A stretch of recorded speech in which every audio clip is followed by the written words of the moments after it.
Mark, thanks so much for speaking with us about your film Infinitely Polar Bear. You play Cam Stewart, a manic depressive, and you do such an exceptional job inhabiting this character.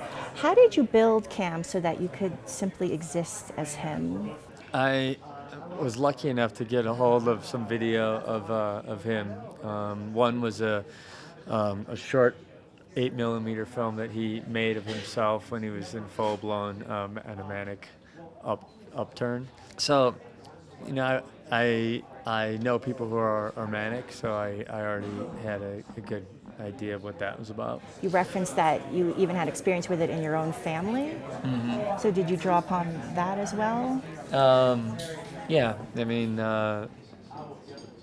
mental illness is like all around us, and some of the most exciting people in the world are manic depressive people, you know. And when they're in their mania, they can be pretty fun, and they could be, you know, like Cam.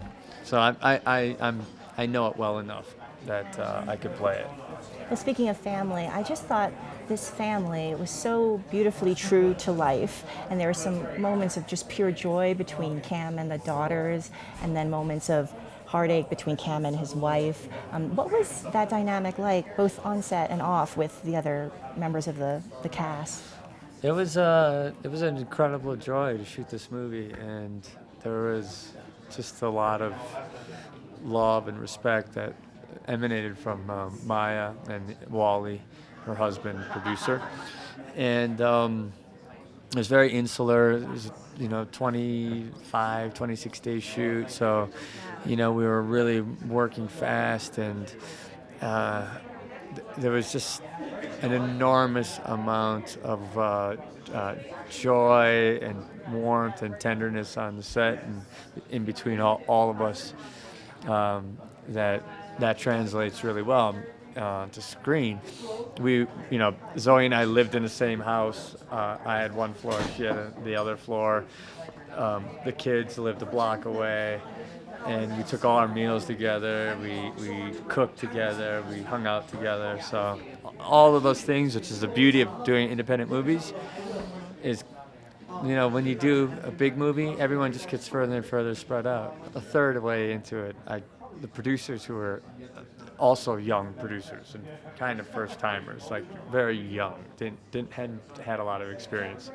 I could see them getting upset about money and just things that were silly, and I'm like, hey man, you guys, I'm telling you, I've been here, I know this. You have a really special movie here.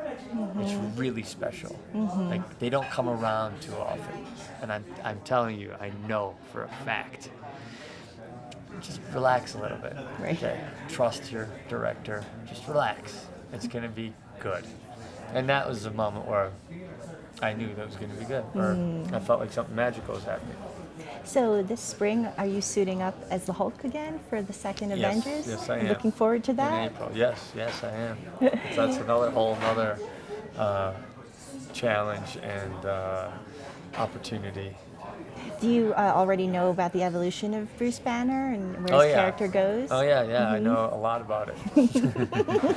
And you've been here at Sundance so many times. Yeah. You Can Count on Me, which was a wonderful film that pretty much introduced you to the Yes, world. And yes. you also had your directorial debut, Sympathy for Delicious. Yes. In your opinion, how does Maya's film embody the spirit of Sundance, or the spirit of indie film?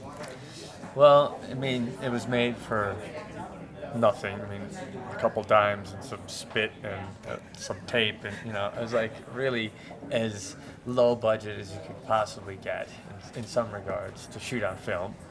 We had nothing but a script, great script to rely on, relationships, authenticity, and a lot of grit and love and determination, and those are the hallmarks of any film, certainly, but specifically an independent film.